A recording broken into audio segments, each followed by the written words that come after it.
त्या काळची semi automatic बस होती. 70+ जो कंट्रीच्या नोटा आहेत आणि तिकडे 84 कंट्रीचे कॉइन्स आहेत. आतापर्यंत हे एकदाही बंद झालेलं नाहीये.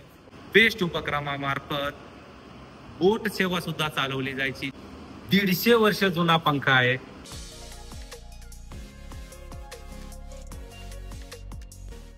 तर मंडळी, चांदोसकर ब्लॉग मध्ये तुमचं सगळ्यांचं मनापासून स्वागत.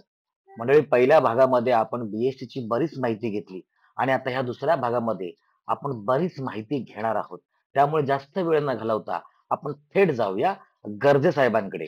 उपक्रमाची पहिली डबल डेकर बस जी 1937 ला आली होती, डॅमलर कंपनीची बस होती. Daimler is the German company आणि ही त्या काळची सेमी ऑटोमॅटिक बस होती. विशेषतः या नॉर्मल ते ज्या बसेस असतात त्यांची गिअर लिव्हर हे राईट साईडला लेफ्ट साईडला हातामध्ये असतात, पण ह्या बसचे राईट साईडला स्टिअरिंगच्या हाताखाली ते गिअर्स होते. कसे गिअर्स होते इथे तुम्हाला इकडे गिअर दिसू शकतात. आणि त्यावेळेची सेमी ऑटोमॅटिक बस ही होती. हिला क्लच सुद्धा होता आणि इमर्जन्सी स्टार्ट करण्यासाठी हिला असं आहे हँडल फिरून सुद्धा चालू करण्यात येत असे. आणि ही खूप पॉप्युलर बस होती त्यावेळची. 1937 पासून तर मुंबई शहरामध्ये डॅमलर कंपनीच्या 1972 पर्यंत खूप दीर्घकाळपर्यंत ह्या बसेसनी सेवा बजावली होती. धन्यवाद. तर मंडळी, लहानपणापासून BSTच्या बसने मी प्रवास केलाय, भरपूर ठिकाणी प्रवास केलाय. आणि जेव्हा बस थांबायची असते किंवा जेव्हा कंडक्टरला आम्ही बघत असतो तिकीट घेताना पैसे, तिकीट देताना आणि पैसे घेत असताना, तेव्हा एक आम्ही बघत असतो की कंडक्टरनं ही बेल वाजवायची.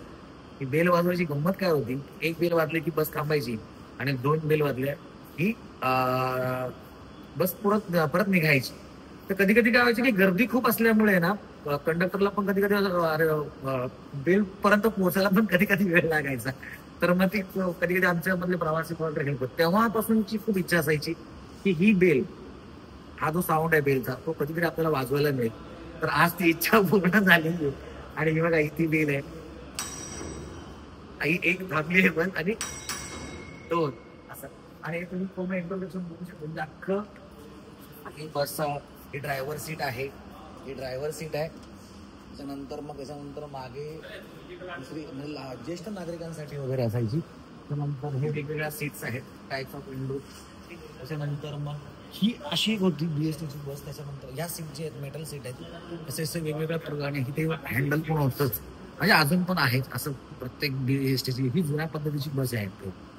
आणि हे आम्हाला बसमध्ये मिळालेलं कलेक्शन आहे. लोक प्रवास करत असताना देशी परदेशी नागरिक त्यांच्या बॅगा पाकिट वगैरे विसरतात.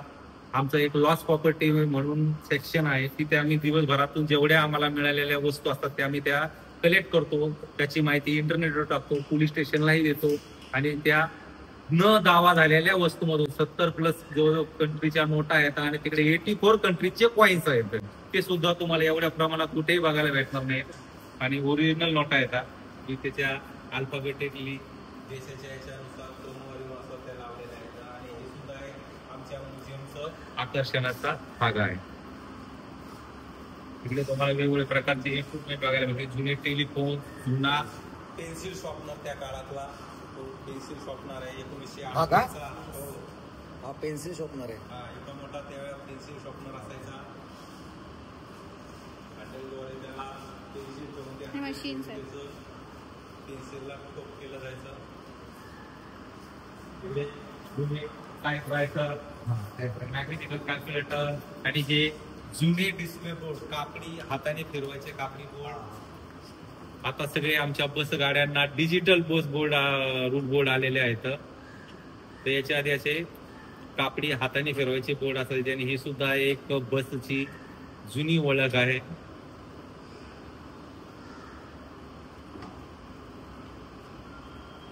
हे 90च्या काळातल्या जे दशकातली जी पोरं आहेत त्या लोकांना हा अनुभव आहे. हो, नाही आता हे गेल्या 2 वर्षापूर्वी असे बंद झाले. आमचे बस स्टेशन्स आहेत, बस डेपो आहे, आमचे receiving station, sub station, training centre, परत वर्कशॉप, त्याचे पूर्ण हा इंडिकेट केलेला मॅप आहे. आमचं हेडक्वार्टर्स, द बेस्ट म्युझियम, त्याद्वारे आम्ही आता आम्ही हा नवीन गेल्या वर्षी तो अपडेट केलाय पूर्ण याच्यावरती मुंबईतले स्टुडंट्स येतात नागरिक यांना त्याच्याद्वारे माहिती भेटते. परत इकडे पागे जुनं 150 वर्ष जुनं ग्रँड मदर क्लॉक जे घड्याळ आहे त्या घड्याळाचं वैशिष्ट्य आतापर्यंत हे एकदाही बंद झालेलं नाहीये. वा. चावीद्वारे चालतं. कोणतेही त्याला इलेक्ट्रिकचं सेल्स किंवा हे नाही, मशीन नाही.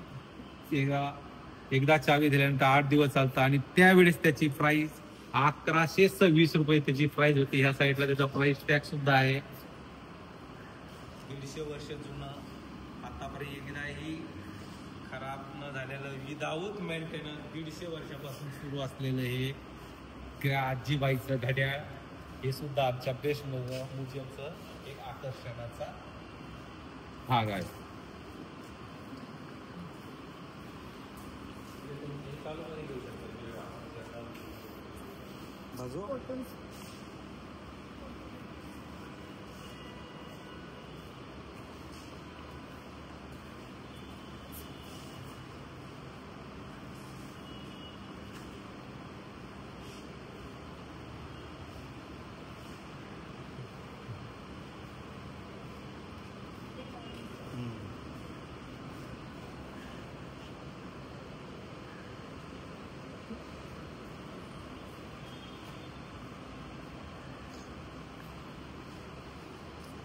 कर्मचाऱ्यांचे हे युनिफॉर्म्स आहे सध्याचे आता.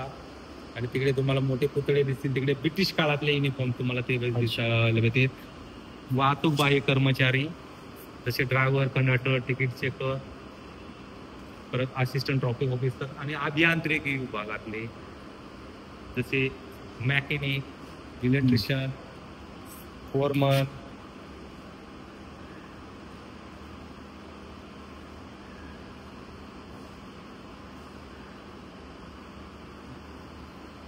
तसेच आपल्याला माहितीच असेल आमचा बेस्ट उपक्रम मुंबईतल्या 2 ज्या महत्वाच्या अत्यावश्यक समजल्या जाणाऱ्या 2 सेवा देतो.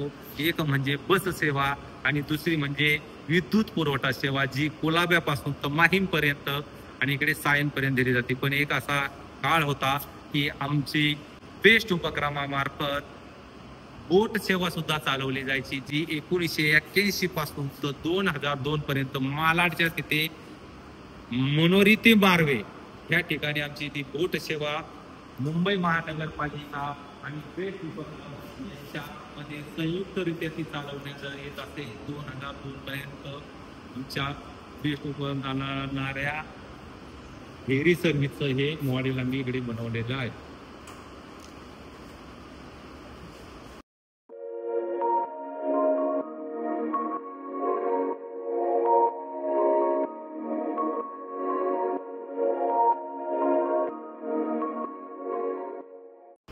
आमच्या बेस्ट म्युझियम हा एक पंखा तुम्ही बघू शकता. हा साधा सुद्धा पंखा नाहीये. 150 वर्ष जुना पंखा आहे. 4 पातीचा पंखा आहे. त्याला 4 पाते आहेत तुम्ही बघू शकता. आणि विशेष ही 4 पाते लाकडी पाती आहेत. आणखीन एक खास वैशिष्ट्य या पंख्याची जी बाहेरची तुम्हाला ती गोल बॉडी दिसत आहे ती सुद्धा लाकडाची आहे. जवळजवळ हा 80% लाकडाचा पंखा आहे. फक्त जी त्याची मोटर आहे ती फक्त मोटर मेटलची आहे आणि छोटीशी मोटर आहे विदाऊट रेग्युलेटर. गेल्या 150 वर्षापासून आजपर्यंत तो एकदाही खराब झाला नाहीये. मी तुम्हाला तो चालू करून दाखवतोय. त्याला एक रिंग आहे आणि त्या रिंगला ते 4 ते फिट केलेले आहेत. असे आमच्याकडे 3 पंखे आहेत. अमेरिकन कंपनीचा without regulator Monday to Sunday same speed मध्ये चालणारा हा 150 वर्ष जुना लाकडी पातीचा लाकडाचा पंखा.